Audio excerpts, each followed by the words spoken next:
à tous, bienvenue pour cette nouvelle vidéo. Aujourd'hui, je vais parler du prophète Mohammed. Pourquoi ?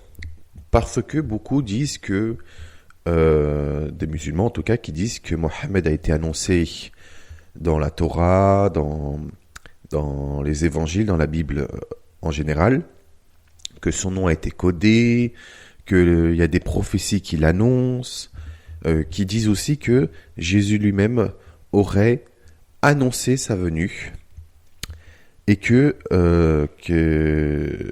tout simplement c'est le dernier prophète après Jésus. Donc c'est ce qu'ils disent, hein.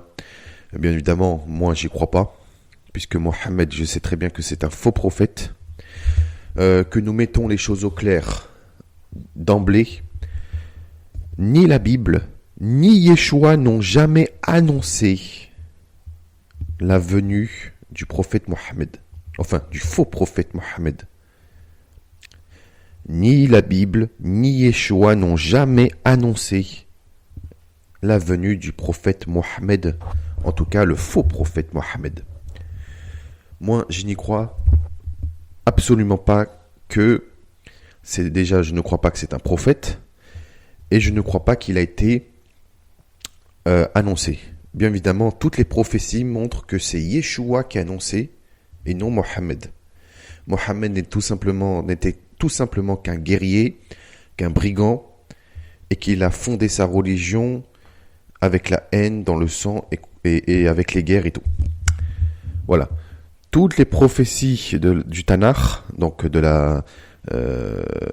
que les chrétiens disent Ancien Testament, montrent que c'est Yeshua qui a annoncé et non Mohammed. Pourquoi donc ils disent que c'est Mohammed qui a été annoncé ou quoi que ce soit? Eh bien tout simplement, les poètes arabes en avaient nourri l'imagination de tous.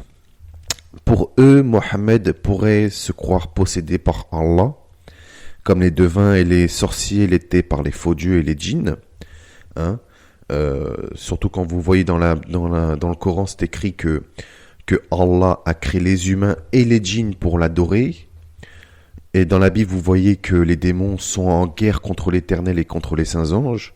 Vous voyez déjà qu'il y a un problème. Pourquoi Allah est adoré à la fois par les humains et à la fois par les djinns? Surtout que les djinns sont censés être des démons contre Dieu. Et là, qu'est-ce qu'ils font? Ce sont des démons qui adorent Allah. De même que les djinns sont séduits par les paroles du Coran et par les sons coraniques, alors que quand vous prononcez le nom de Yeshua à un démon et que vous récitez des paroles de la Bible, ça leur met en rogne. On voit bien qu'il y a un problème dans le Coran et qu'ils ont voulu tout simplement, comme ils se sont dit que les Hébreux avaient des prophètes et que les chrétiens avaient le Christ, le Fils de Dieu vivant, et avec des prophètes comme Jean le Baptiste et tout, ils se sont dit, pourquoi pas nous? Pourquoi pas notre peuple? Pourquoi nous, on n'a pas de prophète? Tout simplement, Mohammed, c'était un illettré qui ne savait ni lire ni écrire, mais il avait des personnes qui connaissaient les Écritures, qui savaient lire et écrire, et qui connaissaient les prophéties. Il faut savoir une chose, c'est que le Coran a été écrit plusieurs années, voire plusieurs siècles après la mort de Mohammed. Eux qui disent que ça a été envoyé directement du paradis par Allah, alors qu'on voit que finalement non, le Coran a été écrit après la mort de Mohammed. Alors, les poètes arabes, comme je disais, en avaient nourri l'imagination. Pour eux, Mohammed était instruit par les judéo-chrétiens, par des prédications des anciens prophètes d'Israël et celles de Jésus et de ses apôtres. Mohammed comprit que son inspiration avait la même source que la leur. Mais aussi, juifs et chrétiens avaient altéré les paroles de vérité qu'Allah avait chargé les prophètes d'enseigner au peuple choisi, les Israélites. Donc en gros, ça veut dire que les musulmans ont créé un dogme. Ce dogme, c'est tout simplement le dogme de la falsification de la Bible. Parce qu'ils disent que les juifs et les chrétiens ont falsifié à la fois la Torah et les évangiles. Et que ce sont les musulmans qui ont tout simplement gardé le véritable enseignement. Surtout qu'ils disent de croire en la Torah et les évangiles alors qu'ils ne croient même pas que Jésus est le Fils de Dieu et que Jésus a été crucifié, mort et ressuscité. Surtout, c'est écrit dans les évangiles. Ils disent de croire aux évangiles alors qu'ils ne croient pas que Jésus c'est le Fils de Dieu et qu'il a été crucifié, mort et ressuscité et qu'il est monté aux cieux assis à la droite de Dieu le Père. Puisqu'il dit que Dieu ne fait pas partie d'une triade, il n'a pas engendré, il n'a pas de fils. Voilà, ils disent que ce n'est pas Issa, donc le faux Jésus qui a été crucifié, mais son faux semblant, donc Judas. Alors que dans les évangiles, on voit bien que Judas a trahi Jésus et il a vendu Jésus, Yeshua, et que c'était Yeshua qui a été crucifié et non Judas. Donc vous voyez, dans le Coran, ils disent de croire en un livre alors que eux-mêmes ne croient pas en cela. Vous voyez ? Donc de là de dire aussi que à peine sorti du ventre de sa mère, Issa parlait déjà en disant en vérité, je vous le dis, je suis le serviteur d'Allah. Je n'ai jamais vu un nouveau-né parler. Mais bon, ça, hein. Donc, Mohammed ne pouvait pas tolérer, il pouvait pas tolérer que les juifs et les chrétiens ont falsifié les écrits. Il fallait que le véritable enseignement divin fût rétabli par la prédication d'un dernier envoyé qui l'apporta aux Arabes en langue arabe. Donc ils ont donné des fausses traditions en disant qu'Abraham est venu à la Mecque avec son fils Ismaël pour construire la Kaaba, surtout qu'en sachant que la Kaaba, elle n'a pas été créée par Abraham lui-même, mais par des païens idolâtres, puisqu'elle a été créée pendant la période de l'Arabie pré-islamique. C'est-à-dire qu'il y avait des Arabes païens qui croyaient en 360 idoles pré-islamiques, qui avaient comme dieu Ubal, Al-Lat, Al-Uzza et Al-Manat. Donc, il y avait à l'époque d'avant 23 à 24 Kaaba. Donc 23 à 24 cubes que nous voyons aujourd'hui. Mohammed, avant qu'il soit prophète, il est devenu prophète seulement à l'âge de 40 ans. Et ils existaient tous, ces Kaaba. Une fois qu'il est devenu prophète, il a détruit toutes les Kaaba, mais il en a gardé une seule, celle de sa tribu. Bien évidemment, pour pas que ça fasse polémique, il a détruit les statues des déesses et tout, mais qui sont restées quand même dans le cœur des musulmans. Voilà. Donc, on voit que c'est complètement faux qu'ils existaient déjà les Kaaba. À l'époque de Mohammed, avant qu'il soit prophète, et une fois qu'il est devenu prophète, voilà, il a fait le tri, il en a gardé juste une seule. Et après, il a dit que il y avait une pierre noire, et il a dit que ça vient d'Adam et Ève. Voilà. Encore des conneries, excusez-moi de dire ça. Donc voilà. Donc, commençons. Les musulmans disent que Issa, donc pour moi le faux Jésus, hein, parce que pour eux, Issa n'a pas été crucifié, n'a pas été mort et ressuscité, n'est pas le fils de Dieu, que Issa n'est rien d'autre qu'un simple humain et serviteur, voilà. Qui disent que, les musulmans disent que Issa ibn Mariam, donc c'est Jésus fils de Marie, n'a pas de pouvoir, c'est seulement qu'un humain. Voilà. Donc c'est écrit dans le Coran, dans la sourate 61, la sourate 61 verset 6, c'est écrit, et quand Issa, fils de Mariam, dit « Ô enfant d'Israël, je suis vraiment le messager de Dieu, envoyé à vous, confirmateur de ce qui est dans la Torah, et antérieur à moi, et annonciateur d'un messager à venir après moi, dont le nom sera Hamad. » Puis, quand celui-ci vint à eux avec des preuves évidentes, ils dirent « C'est là une magie manifeste. » Donc ça, c'est dans le livre de Coran, sourate 61, verset 6, pardon. Donc apparemment, le Jésus Issa aurait annoncé qu'il y aura qu'il y aura un messager après lui, hein, qui se rappellera Hamad, comme Muhammad. Eh bien, tout simplement, c'est dans aucun test biblique, Yeshua déclara qu'un prophète viendrait après lui. Par contre, il y a un passage du prophète Daniel qui prophétisa que Yeshua, qui sera loin, un oint, sera retranché de la terre et qui n'aura pas de successeur après lui. Vous voyez dans Daniel chapitre 9 verset 26, c'est écrit « Après les 62 semaines, un oint, donc c'est-à-dire un messie, un consacré, sera retranché, donc c'est-à-dire qu'il sera mort, et il n'aura pas de successeur.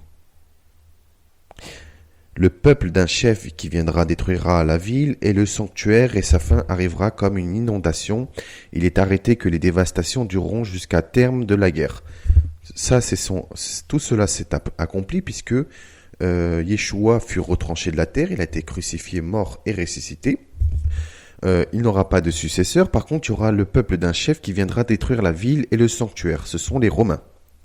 Les Romains sont venus, ont mis le feu dans le temple et ils ont dispersé les Juifs partout dans le monde. Il y a eu la diaspora et tout. Donc, il y a eu la fin de la ville. Voilà, les Juifs ont été chassés de leur terre et tout. Donc ça a été annoncé que loin sera retranché, mais qui n'aura pas de successeur. Ce qui prouve déjà, premièrement, que Mohammed est un menteur et que le Coran est un livre de mensonges. Donc déjà, on voit déjà que c'est un mensonge. Plusieurs musulmans et savants de l'islam ont repris des passages de la Bible pour séduire un maximum de personnes. Par exemple, ils disent que Mohammed a été prophétisé et annoncé dans les écrits bibliques. Ils disent premièrement que Mohammed est le prophète annoncé par Moïse. Donc ils ont pris deux passages bibliques, qui est Deutéronome chapitre 18 verset 15 et Deutéronome chapitre 18 verset 18, pour dire que Mohammed a été annoncé. Alors, il est écrit dans chapitre 18 verset 15, « L'Éternel ton Dieu te suscitera du milieu de toi, d'entre tes frères, un prophète comme moi, vous l'écouterez. » Et dans chapitre 18, verset 18, il est écrit « Je leur susciterai du milieu de leurs frères un prophète comme toi. Je mettrai mes paroles dans sa bouche et il leur dira tout ce que je lui commanderai. » En gros, ça veut dire que ce prophète parlera au nom de Dieu parce que Dieu lui donnera des instructions et qui fera la volonté divine. Or, nous savons que ce n'est pas Mohammed qui était annoncé, mais c'était plutôt Yeshua lui-même qui était annoncé. Lui-même est le prophète annoncé par Moïse et non Mohammed. Puisqu'il est écrit dans Matthieu chapitre 21 verset 11, la foule répondait « C'est Yeshua le prophète de Nazareth en Galilée. » Et dans Jean chapitre 6 verset 14, il est écrit « Ces gens ayant vu le miracle que Yeshua avait fait, disaient « Celui-ci est vraiment le prophète qui doit venir dans le monde. » De même qu'il est écrit dans Jean chapitre 7 verset 40, des gens de la foule ayant entendu ces paroles disaient « Celui-ci est vraiment le prophète. » Donc, ce n'est pas Mohammed qui est annoncé par Moïse, mais c'est plutôt Yeshua. Mohammed n'est pas le prophète annoncé par Moïse, c'est plutôt Yeshua lui-même. Donc, encore une fois, Mohammed est un menteur.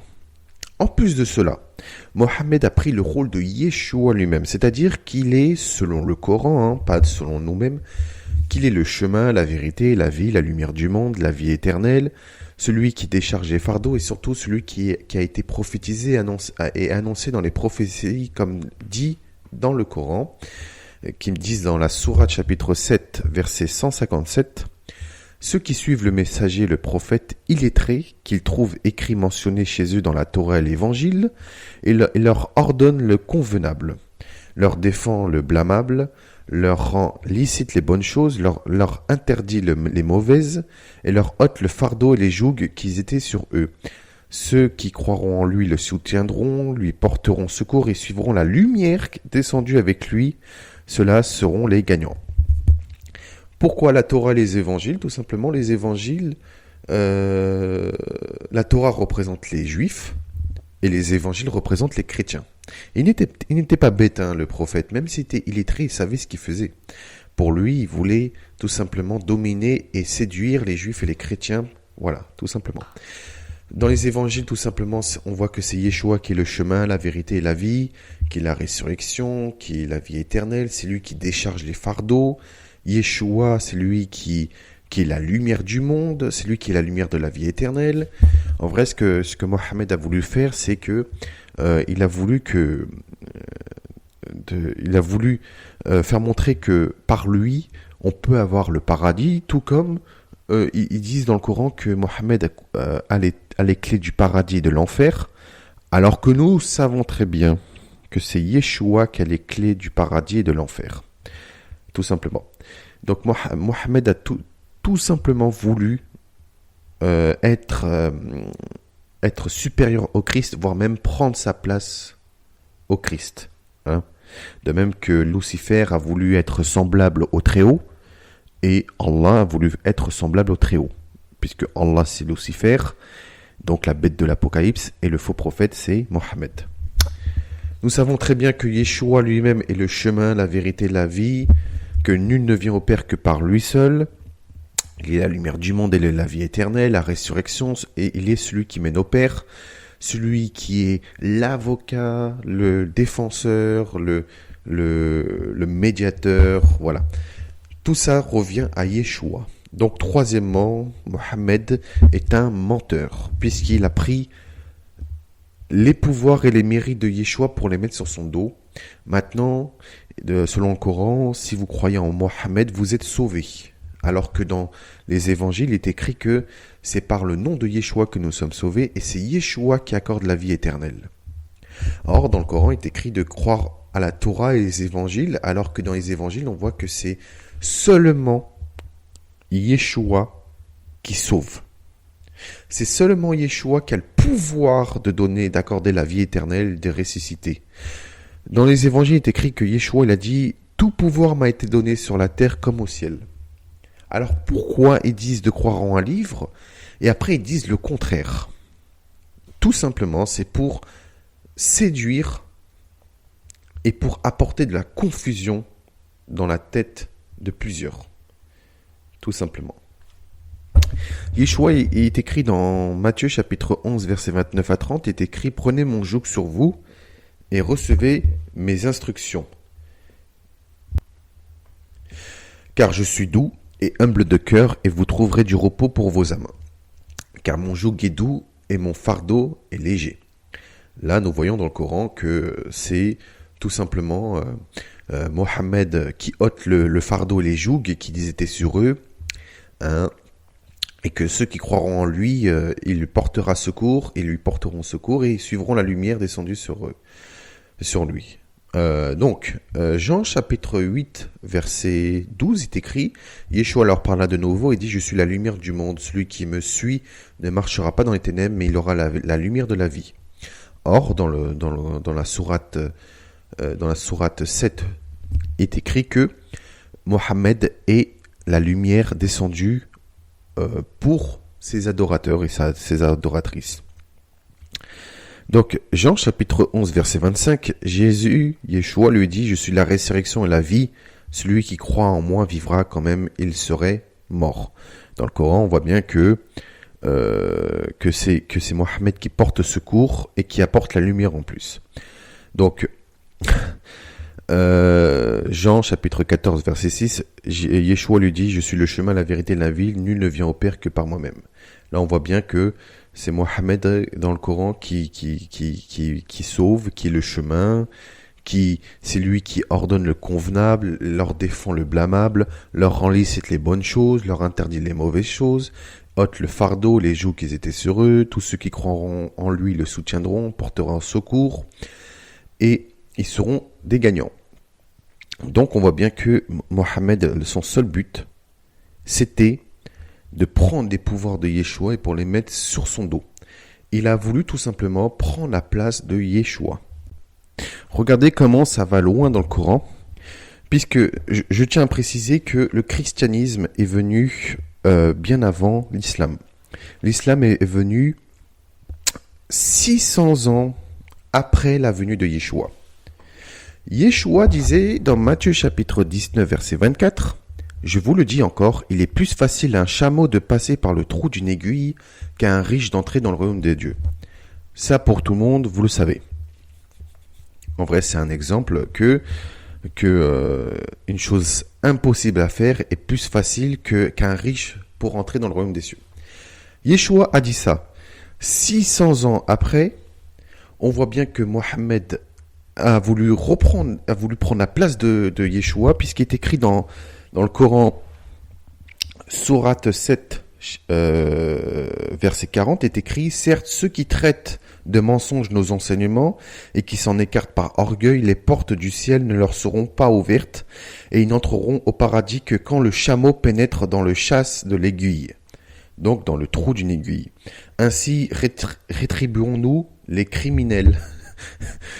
Alors là, franchement, vous verrez, Coran, c'est la sourate 7, verset 40. Vous voyez ça, on voit à quel point que Mohammed était un menteur. Après, il dira que lui et les musulmans, ils diront que ce sont les juifs et les chrétiens qui ont falsifié les écrits. Non, mais là, c'est n'importe quoi. Yeshua a dit, je vous le dis encore, il est plus facile à un chameau de passer par le trou d'une aiguille qu'à un riche d'entrer dans le royaume de Dieu. Matthieu, chapitre 19, verset 24. 600 ans après, Mohammed dit que certes, ceux qui traitent de mensonges nos enseignements, donc en vrai, il a voulu changer les enseignements de Yeshua pour les mettre encore une fois sur son dos, et qui s'en écartent par orgueil, les portes du ciel ne leur seront pas ouvertes, et ils n'entreront au paradis que quand le chameau pénètre dans le chas d'une aiguille, dans le trou d'une aiguille. Non mais là, franchement, si ça c'est pas de l'abus quand même, c'est n'importe quoi, Il fallait que je fasse cette vidéo parce que là, c'est des menteurs. Franchement, c'est des menteurs. Vous étonnez pas pourquoi dans le mot musulman, on entend le mot ment. Donc, il ment. Voilà. Donc, c'était un jeu de mots. Donc, un musulman ment, de toute façon. Il ment. Dans tous les cas, un musulman ment. Certains musulmans n'hésitent pas à dire que le nom de Mohammed a été écrit plusieurs fois dans la Bible, surtout en hébreu. Vous allez me dire, c'est assez étonnant. Eh bien non, effectivement, regardez. Si vous regardez dans le Cantique des Cantiques, chapitre 5, verset 16 en hébreu, c'est un passage préféré des musulmans. Pourquoi ? Parce qu'il est écrit, je vais vous lire en hébreu, Riko, Mam Takim, Verulo, Mahamadim, Zedodi, Veze, Ri, Benot, Yerushalayim. Là, vous allez me dire, je vois pas dans cette phrase un Riko. Je répète, Riko, Mamtakim, Verulo, Mahamadim, Zedodi, Veze, Ri, Benot, Yerushalayim. Alors, pourquoi ils ont pris ce passage ? Eh bien, tout simplement, ils ont vu le mot Mahamadim. Donc, avec aucune connaissance de l'hébreu, ils ont compris dans le mot Mahamadim, ils ont traduit à leur sauce pour Muhammadim. Voilà. Donc, eux, ils ont dit, c'est pas Mahamadim, mais c'est plutôt Muhammadim. En arabe, c'est Muhammad. Donc, ils ont dit, là, on voit bien que, surtout que Mahamadim, c'est au pluriel et ça vient du mot Mahmad, qui signifie tout simplement charmant, agréable, mais aussi séduisant. Comme ils ont dit que leur prophète est séduisant et tout, mais ils ont dit que c'est prophétisé. Or, c'est pas écrit Muhammadim, mais plutôt Mahamadim. Parce que, en plus, qu'est-ce qu'ils ont fait ? Ils sont malins, c'est qu'ils ont écrit Muhammad. Ensuite, ils ont mis le im à part pour que ça fasse Muhammad. Voilà, vous voyez ? Alors que le mot vient de Mahmad. Là, Mahamadim, c'est au pluriel. Donc ça veut dire que, selon eux, si Mahamadim qui est Muhammadim, ça veut dire qu'il y a plusieurs Muhammad alors. Mais bon, c'est insensé. Donc puisque c'est au pluriel, c'est pas au singulier, c'est au pluriel. C'est Mahamadim qui vient du mot Mahmad, tout simplement. Sauf qu'il y a eu im à la fin. Quand il y a im en hébreu, ça veut dire plusieurs. C'est complètement insensé. En réalité, ils n'ont visiblement pas compris que la petite barre en dessous de la lettre même est une voyelle appelée patach. Et elle se prononce A. Et non ou comme ils disent U. Parce qu'ils écrivent Muhammadim. Muhammad. Mais ils prononcent Muhammad. Donc, comme ils se sont dit en plus l'hébreu c'est une langue sémite, voilà, et ils ont voulu, en vrai, ils ont voulu prouver que les paroles de leur prophète, quand il a dit qu'il a été prophétisé dans la Torah et dans les évangiles, en plus il n'a pas dit la Bible, puisqu'il a dit seulement la Torah et les évangiles, alors que le cantique des cantiques, le Shir HaShirim, ce n'est pas la Torah, désolé. Voilà. Donc ça provient du roi Salomon, et ça a été créé plusieurs siècles après le don de la Torah que Moïse donna au peuple, que l'Éternel donna au peuple à travers Moïse. Donc, ils ont en plus volontairement enlevé le im à la fin pour donner tout simplement Muhammad. Et oui, ils sont malins. Hein. Donc là, ça faisait Mahamad, et en vrai, ils ont voulu prononcer plutôt Muhammad, pour dire que Muhammad a été annoncé. Voilà une façon de séduire un maximum de personnes pour emmener en enfer. Sauf que ce n'est pas écrit Muhammadim, c'est plutôt écrit Mahamadim. Puisque le ret, c'est un R. Mahamadim. Là, vous verrez le mot dans la description. C'est un petit tiret, c'est un patach. Donc ça se prononce A et non OU. Voilà, donc on voit bien que quatrièmement, c'est encore un mensonge. Bien, on sait tous que Mohammed était un illettré qui ne savait ni lire ni écrire. Les musulmans ont donc repris le passage suivant de Isaïe chapitre 29 verset 12 qui est écrit « Ou comme un livre que l'on donne à un homme qui ne sait pas lire en disant « Lis donc cela » et qui répond « Je ne sais pas lire ». Pour eux, ils se sont dit « Waouh !» Ce passage fait référence à Mohammed et avec son Coran. Voilà, ils se sont dit ça dans leur esprit, ils se sont dit ça. Or, si nous regardons dans Isaïe chapitre 29, versets 9 à 11, donc ça veut dire 3 versets avant le verset 12, est écrit « Soyez stupéfaits et étonnés, fermez les yeux et devenez aveugles. Ils sont ivres, mais ce n'est pas de vin. Ils chancellent, mais ce n'est pas l'effet de liqueur forte. Car l'Éternel a répandu sur vous un esprit d'assoupissement. Il a fermé vos yeux, donc les prophètes. Il a voilé vos têtes, les voyants.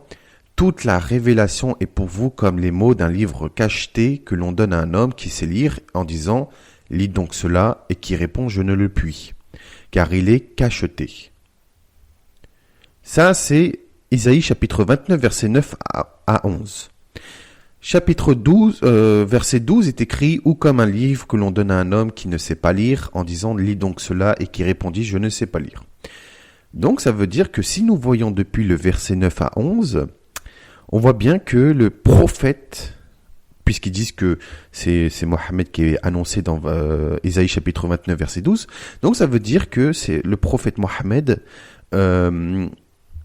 rend les gens ivres, mais pas grâce à du vin. Les gens chancellent, mais ce n'est pas par l'effet de liqueur forte, c'est parce que tout simplement, Mohammed a donné un esprit d'assoupissement qui a fermé les yeux qui a fermé les yeux de ses adorateurs et adoratrices et qui a voilé leur tête et que toute la révélation est comme quelque chose d'inaccessible. Donc, s'ils disent que Mohammed est annoncé dans Isaïe chapitre 29 verset 12, donc ça veut dire que si vous regardez versets 9 à 11, on voit bien que qu'il y a un truc qui rend aveugle et qui a un truc qui rend ivre et qui fait chanceler. Donc, par conséquent, Puisqu'on va dans ce sens-là, Mohammed fait fermer les yeux et qui rend aveugle, il rend ivre mais pas par du vin et qui fait chanceler les autres.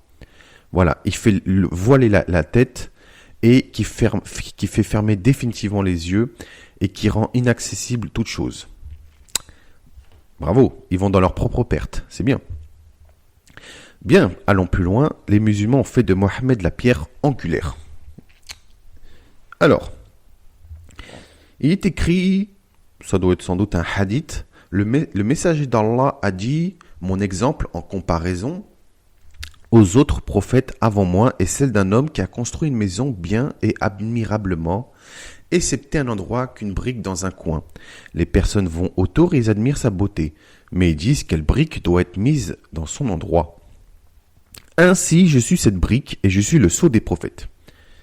Donc, Mohammed lui-même se proclame la pierre angulaire, mais en plus il se proclame le sceau des prophètes. Sceau des prophètes, c'est un terme qu'on retrouve dans le Coran, c'est-à-dire qu'il est tout simplement la succession des prophètes, et même pour vous dire, l'ultime prophète, plus grand que les autres prophètes qui sont venus avant lui.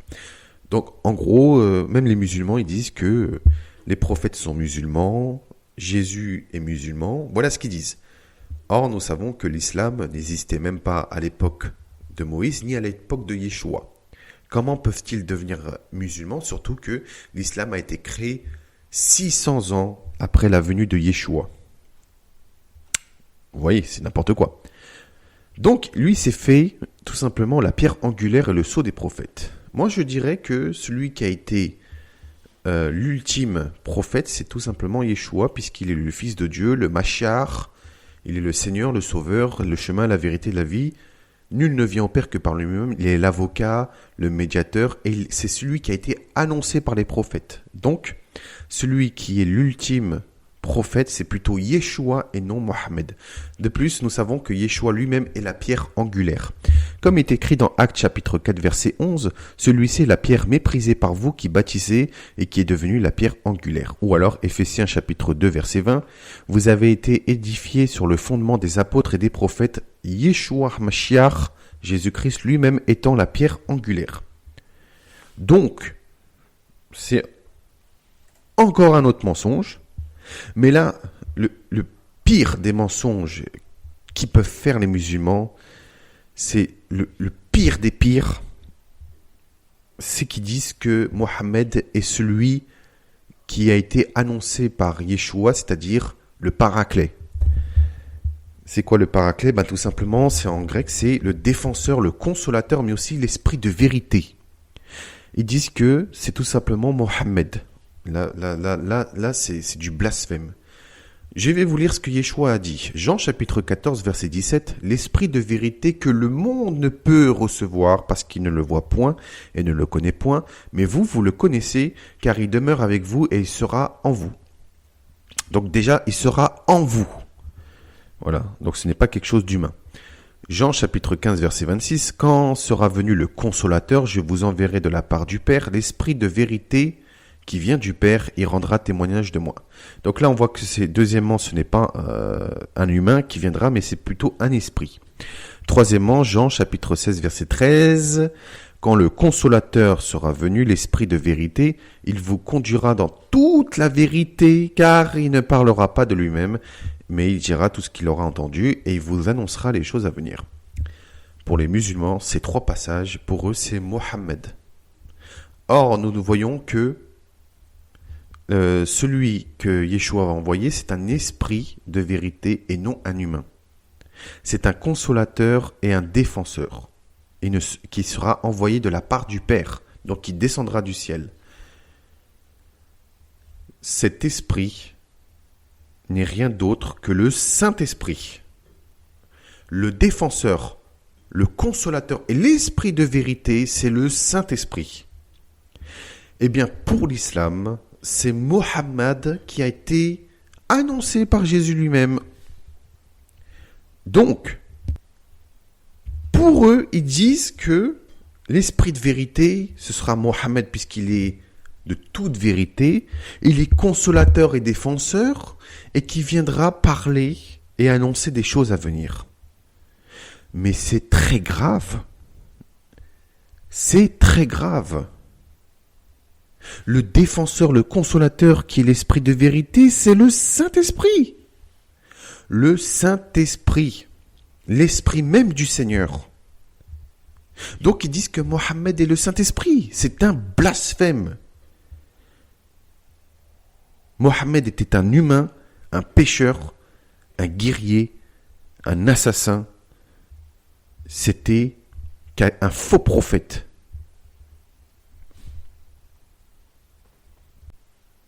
Maintenant, regardez ce qui est écrit dans Marc chapitre 3, verset 29. Mais quiconque blasphémera contre le Saint-Esprit n'obtiendra jamais de pardon, il est coupable d'un péché éternel. Donc les musulmans qui disent que Mohammed est l'esprit de vérité, le consolateur et le défenseur, ils ont commis un péché de blasphème contre le Saint-Esprit lui-même. Donc à tous ceux qui se sont convertis, que ce soit chrétiens, juifs, qui se sont convertis, surtout les chrétiens qui ont abandonné Yeshua, en qui Yeshua lui-même souffla le Saint-Esprit sur ses disciples, que lui-même contient les 7 dons du Saint-Esprit, tous les chrétiens qui ont abandonné Yeshua pour aller vers Mohammed, ils ont hérité du péché de blasphème que Mohammed et les musulmans ont fait. Donc, dire que Mohammed est le Saint-Esprit, non, là c'est trop. C'est pour cela que Mohammed et ses adorateurs et ses adoratrices brûlent en enfer, car ils ont adoré Mohammed comme étant lui-même le Saint-Esprit, ce qui est très grave. Là, il faut arrêter les conneries. Là, il faut arrêter. Donc, ça veut dire que pour eux, Mohammed serait pour les musulmans le Dieu éternel et tout-puissant ? Non, là, c'est bon, stop. Là, ça veut... Parce que le Saint-Esprit, c'est l'esprit même du Seigneur. Parce que le terme paraclet, en grec, c'est parakletos, désigne celui qu'on appelle à son aide, sens dont découlent les traductions comme avocat et intercesseur, explicité par le titre de Esprit de vérité. Nous savons que c'est le Saint-Esprit qui est appelé comme ça. Ce terme désigne donc l'Esprit Saint, l'Esprit même du Seigneur. Donc les apologétiques musulmanes a aussi transcrit le terme parakletos par le mot pelikloutos, modifiant le sens original d'avocat en celui de loué, glorieux, sens du terme Mohammed, ou particulièrement Hamad en arabe. Cependant, il n'est jamais fait mention de ce terme dans les manuscrits de la Bible en langue grecque, et une association de ces termes reviendrait à traiter une langue indo-européenne, donc le grec, comme une langue sémitique. Donc, comme une langue sémite dans laquelle primeraient les consonnes ou les voyelles seraient variables, ce qui est inexact. L'histoire du texte et des traductions de l'évangile, jointe au fait que le mot pelikloutos n'était pas courant grec contemporain, qui montre que c'est impossible. Le faux prophète qui aura parlé au nom de Dieu devra rendre des comptes, il sera puni de mort, comme est écrit dans Deutéronome chapitre 18 verset 20. Passage que eux ils n'ont pas montré les musulmans. Mais le prophète qui aura l'audace de dire en mon nom une parole que je ne lui aurais point commandé de dire, ou qui parlera au nom d'autres dieux, ce prophète-là sera puni de mort. Mohammed a parlé au nom d'Allah, qui est un autre Dieu, mais en plus au nom de Dieu, de l'Éternel. C'est chaud quand même, hein. Et nous savons que les faux prophètes périront dans le lac de feu et de soufre, comme est écrit dans Apocalypse chapitre 19, verset 20. Et la bête fut prise avec elle, le faux prophète, qui avait fait devant elle les prodiges chez lesquels il avait séduit ceux qui avaient pris la marque de la bête et adoré son image, et furent tous les deux jetés vivants dans l'étang ardent de feu et de soufre. De même que Apocalypse chapitre 20 verset 10, et le diable qui les séduisait fut jeté dans l'étang ardent de feu et de soufre, où sont la bête et le faux prophète, et seront tourmentés jour et nuit au siècle des siècles. Donc Allah et Mohammed ne sont rien d'autre que la bête et le faux prophète annoncés dans l'Apocalypse, comme est écrit dans Apocalypse chapitre 16 verset 13. Et je vis sortir de la bouche du dragon, de la bouche de la bête et la bouche du faux prophète 3 esprits impurs semblables à des grenouilles. Il n'est pas étonnant. Tous ceux qui auront adoré la bête et le faux prophète recevront une marque sur leur front et la main droite, comme est écrit dans Apocalypse chapitre 13, verset 16 et Apocalypse chapitre 14, verset 9. Et ils recevront la marque 666, comme est écrit dans Apocalypse chapitre 13, verset 18. Yeshua prophétisa que plusieurs viendront sous son nom pour séduire et seront des loups féroces, déguisés en brebis afin d'égarer un maximum de gens, comme est écrit dans Matthieu chapitre 24, verset 5. Car plusieurs viendront sous mon nom disant « C'est moi qui suis le Christ » et ils en séduiront beaucoup de gens. Dans le Coran, vous voyez que Mohammed a séduit beaucoup de gens, que le Mahdi, qui est le faux Messie, séduira beaucoup de gens. Vous voyez que dans Matthieu chapitre 7, verset 15, il est écrit « Gardez-vous des faux prophètes. Ils viennent à vous en vêtements de brebis, mais au-dedans d'eux, ce sont des loups ravisseurs. » Mohammed est souvent désigné et montré comme quelqu'un de doux, de humble, de merveilleux, la plus belle de toutes les créatures. Mais en vrai, si vous savez quel loup féroce il était, c'est pour cela que Yeshua recommanda ceci. « Voici, je vous envoie comme des brebis au milieu des loups. Soyez donc prudents comme les serpents et simples comme les colombes. » Matthieu chapitre 10, verset 16. Il faut se méfier du Jésus musulman appelé Issa. Ce n'est pas le vrai Yeshua. Yeshua, c'est le véritable nom de Jésus. Le véritable Jésus, c'est Yeshua Immanuel Hamashiach. Yeshua, le Messie, qui est né et mort juif. Yeshua n'était pas musulman puisque la religion musulmane n'existait pas à l'époque des prophètes ni de Yeshua. Yeshua disait aussi, car il s'élèvera de faux Christ et de faux prophètes. Pour qui dit ça, 600 ans plus tard, il y a eu un faux prophète appelé Mohammed. Ils feront de grands prodiges et des miracles au point de séduire, si t'est possible, même les éludes, comme il est écrit dans Matthieu chapitre 24, verset 24. Combien de chrétiens et juifs sont tombés dans le panneau? Combien de croyants et croyantes ont suivi des faux prophètes, et surtout le faux prophète Mohammed? Combien de personnes ont abandonné volontairement Yeshua pour aller vers Mohammed et plusieurs faux prophètes? Ou alors qu'ils ont abandonné le véritable Mashiach Yeshua pour aller vers des faux Jésus comme Issa, comme je ne sais qui?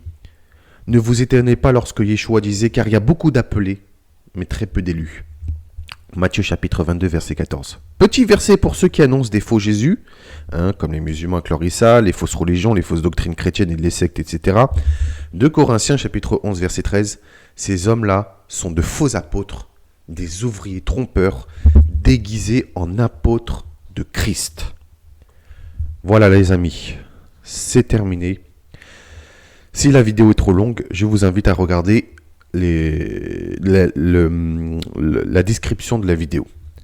A très bientôt, je vous bénis dans le véritable nom de Yeshua Emmanuel Hamashiach par la puissance du Ruach HaKodesh que je bénis et je glorifie pour les siècles des siècles. Amen. À bientôt.